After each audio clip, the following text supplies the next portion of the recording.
Now, for all of you who reached out last week saying that you missed me and that you were waiting for a video, get ready, people, because by the end of this video, you're going to be sick of hearing from this guy. It's going to be a long one, people. We got a lot to get to, a lot to recap, so on and so forth. For now, however, I will start off by saying welcome back, everybody, to the Hemingway Land YouTube channel.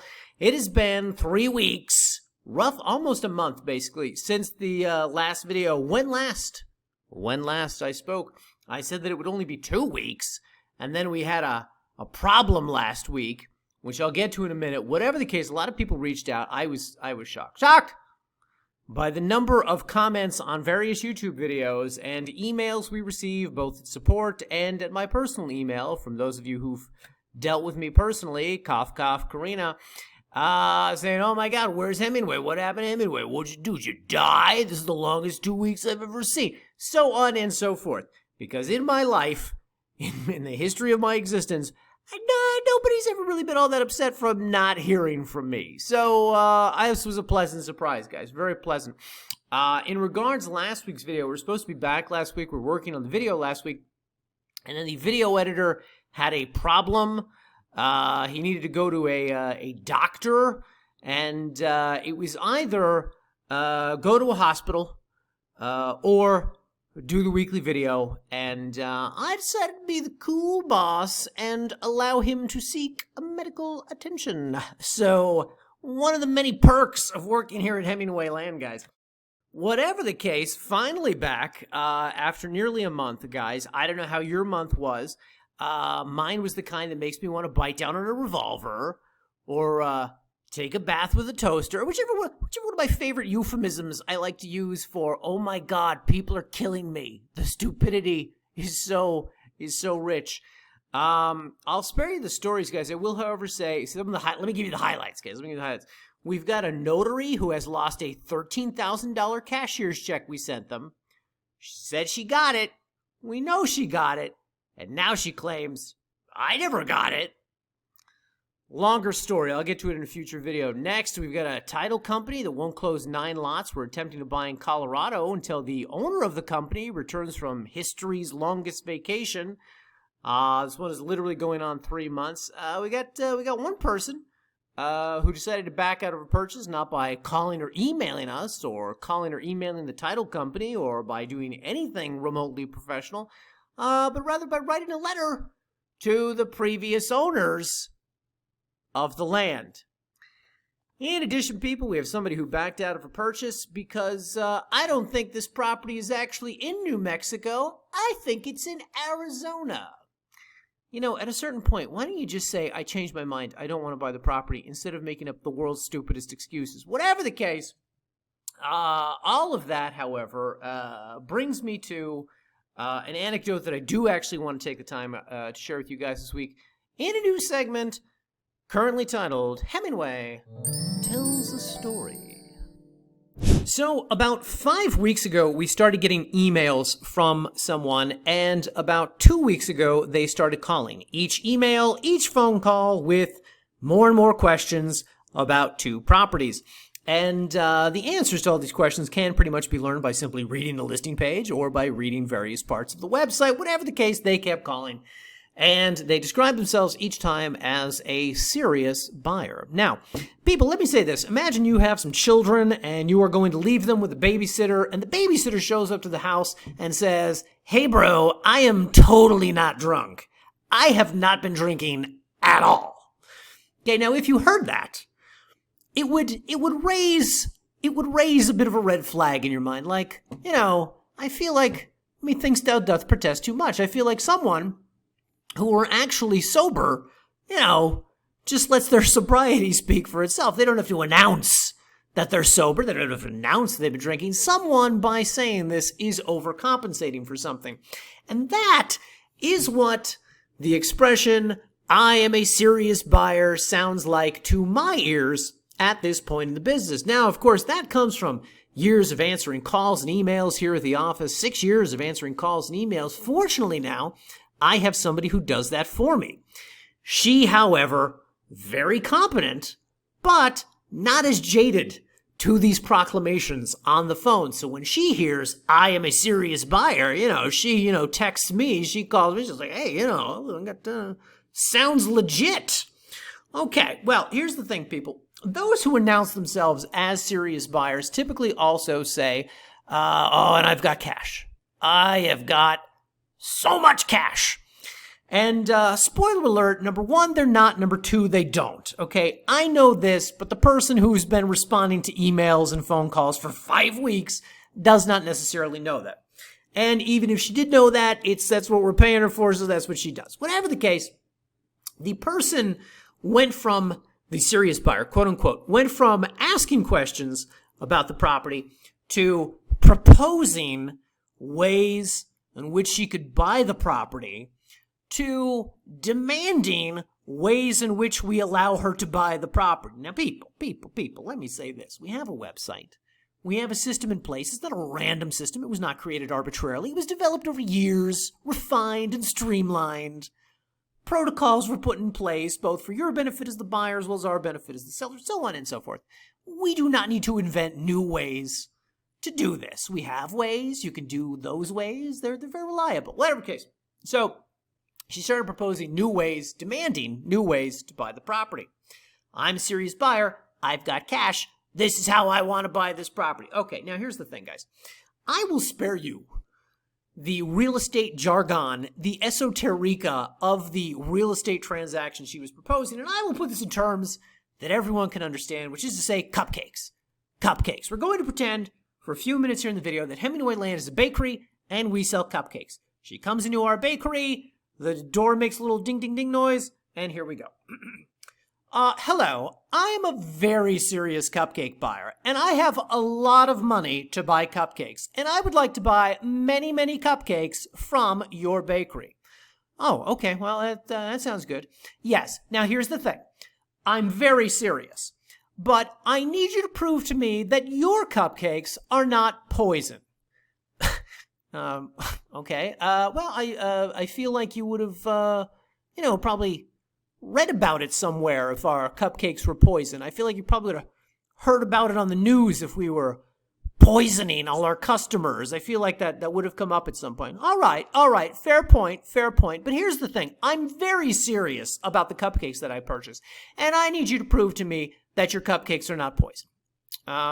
Okay, well, maybe I can make one of the cupcakes in front of you, and you can see that it's not. All right, okay, yes, let's do that.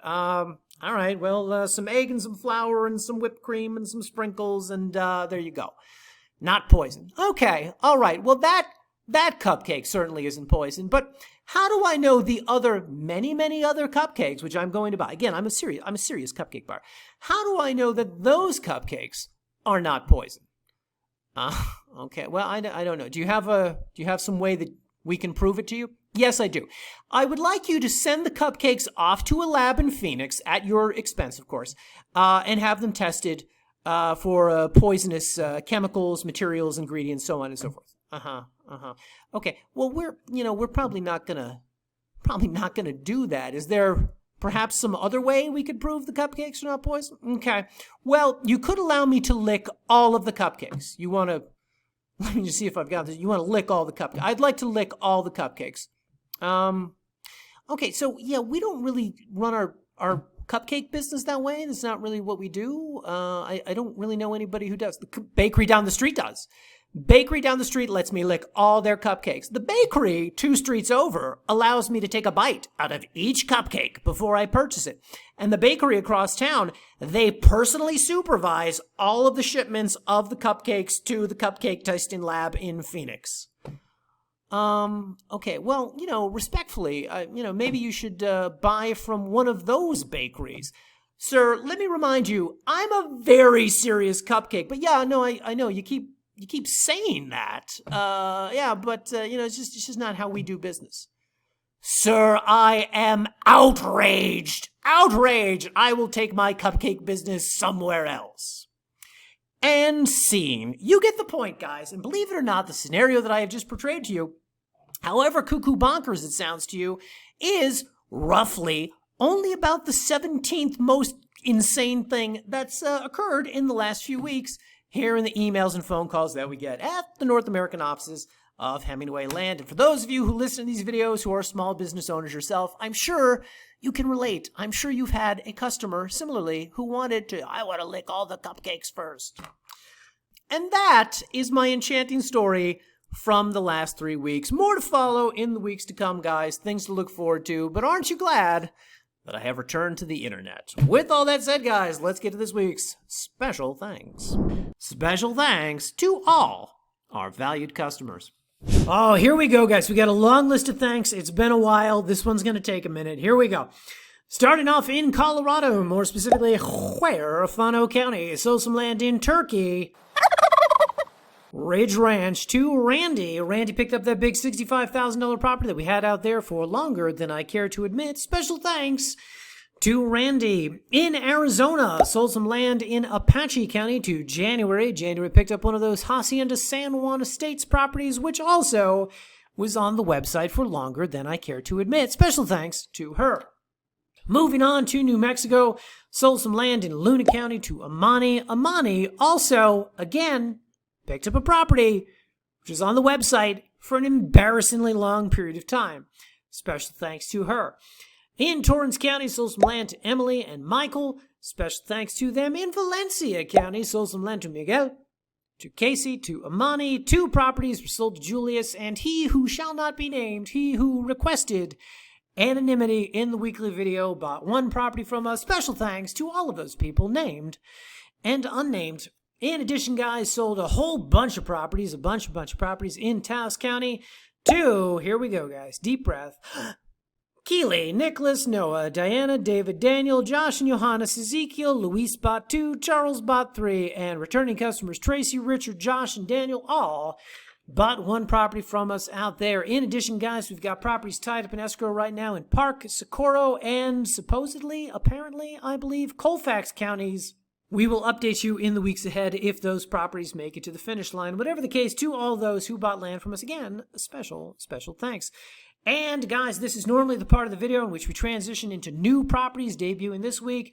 That being said, we have not been around for a couple weeks, so I instead want to do a segment called Property Recap, where we recap all the properties that we've been debuting over the last few weeks. So here we go, guys.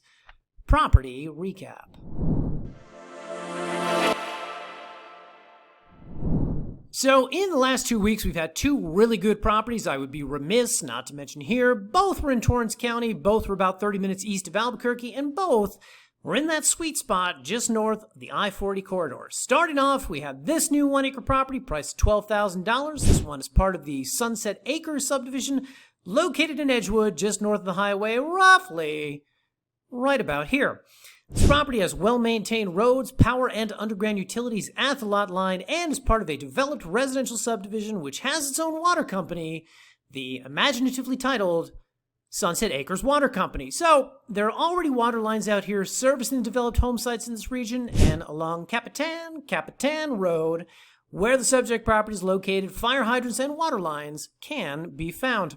This, of course, means that you will not need to spend a bunch of money getting a well drilled. And what makes this one truly special is that while the subdivision has its own water company, it does not have an HOA. No HOA, no annual dues, some minor covenants out here, but really nothing too ridiculous. So, really ideally located, easy to develop residential lot within easy driving distance of both Edgewood and Albuquerque, and all for the low price of a mere $12,000.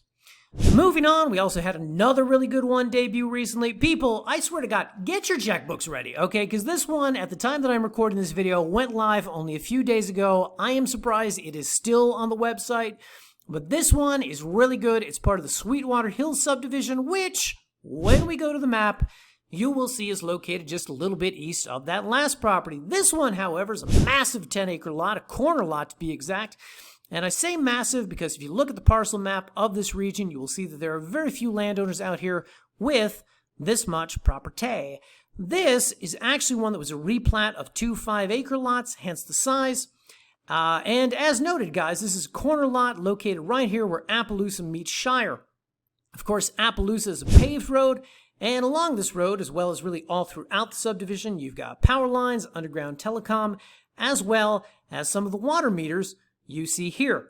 And for the record, guys, unlike the last property we just profiled, the subdivision does not have its own water company, but there are a lot of small water utilities in Torrance County that service concentrated residential regions, and while we were not able to confirm it, based on the presence of the water meters and the number of developed home sites, logic would dictate, again, logic would dictate, that this sub is one of those such regions. Worst case scenario, guys, you drill a well, but again, based on the number of developed home sites you see out here, it would suggest that the water table is fairly accessible. Now, like the Sunset Acre subdivision, Sweetwater Hills has no HOA, no annual dues, and very, very light covenants. This one is priced at $35,000. Seems like a lot of money, is a lot of money, but really not for a property of this size in a region like this. And of course, it should be noted, guys, that because of its size, if one were so inclined, you could probably make some money on subdividing and reselling the property in its original form as 2 5-acre lots. So those are the highlights from the last 2 weeks. 2 really good properties. I have been very pleased, guys, with the quality of offerings that we've been able to get out here. I hope you guys like them as well. And with all that said, let us finally get to this week's new properties. All right, people, we are back in Torrance County, the coolest place to live in New Mexico, with not one, but rather 2 new properties in the Moriarty Estate subdivision. And I know many of you are thinking, Hemingway, didn't you just list like 82 lots in Moriarty Estate subdivision last month? No, people, wrong. You're thinking of the Moriarty Heights subdivision. Totally different region, but an easy mistake to make because everything out here is named Moriarty something or other after the man who first homesteaded the region after the Gadsden Purchase of 1854, Augustus Moriarty. I'm making that last part up, guys, but you get the point. Sometime in the history of New Mexico, there was a guy named Moriarty. They named half the county after him. Give me a break, people. I don't make the rules. Point being, we've got 2 new adjacent properties going live this week, which can be purchased individually or together. Ooh, I know. Let's go to the map. So, these 2 properties are located just south of the 40, just west of the 41, and about halfway between Moriarty and McIntosh in the aforementioned Moriarty Estate subdivision, which occupies roughly this area here. And if you come in here off the charmingly named Pumpkin Patch Road, bang a right up Consuelo and a left on Arrigo, you will come to the location of these 2 adjacent lots you see here. One is a cul-de-sac lot, the other is right next to it, but I'm going to round off for conversational purposes and call both of them a cul-de-sac lot. Whatever the case, guys, it's the end of the road, okay? So, bottom line is more privacy. And of course, guys, this subdivision, like all the others we've been buying in out here recently, has power and underground utilities all throughout the community, as well as at the respective lot lines of the properties. In addition, guys, no HOA, no annual dues, and only minor covenants. Perhaps you notice a pattern emerging in the types of properties we like to offer here. In addition, guys, it should be noted that there is a water utility which services this region, but even if there were not, apparently the water table depth is very low or high, whichever the good one is, whichever the accessible one is. As the neighbor boasted to our photographer that he only had to drill 100 feet before he hit water. And how did that come up in casual conversation? I have no idea. Whatever the case, finally, guys, it's worth noting that like much of the land out here, these are livestock friendly with plenty of room for the critters to roam freely. And of course, it would not be a profile of land in Torrance County if I did not remind everyone that Albuquerque is right around the corner. Right around the corner, guys. A quick 30-minute drive west on the highway gets you into the heart of the largest metropolitan area in the state. And as always, we tend to sell a lot of these properties to people who want to work in the city but live in the country, have more room to themselves, etc. So if that describes you, you may want to check out these 2 new lots, or really any, of our current Torrance County inventory. Moving on, we are back in Socorro County in the Rio Grande Estate subdivision this week with another 1-acre lot priced at our standard $1,500. This one, when we go to the map, you will see is a corner lot located here where Elena meets Hernandez in roughly the central part of the subdivision. And of course, being a corner lot, this one has road frontage along both its western and southern boundaries, and roads in this area are generally well maintained. And of course, being as it is in the center of the sub, that also means it is well over a mile to the nearest power lines. So as we like to advise out here, bring your solar panels and or your windmills. Either way, guys, like all the lots out here, this one is free of zoning restrictions, which means you can use it for camping, RVing, unconventional dwellings, and lifestyles. And unlike our current inventory in this region, this one is a smaller lot and hence easier to afford. With all that said, going live on the site next week, we'll be listing some new properties in a new sub in a new county in Colorado. These are ones we entered escrow on in May, faced delays, waiting for an out-of-business bank to issue a release of lien, but now finally, 3 months later, we have clear and marketable title. Whatever the case, we begin debuting these new lots next week, which I think you guys are really going to like. As you can see from the photos, we're in a nice forested mountain community with utilities as well as a number of other amenities. Tune in next week to learn where. Until such a time, have a great 7 days, everyone, and we'll see you back here in next week's video.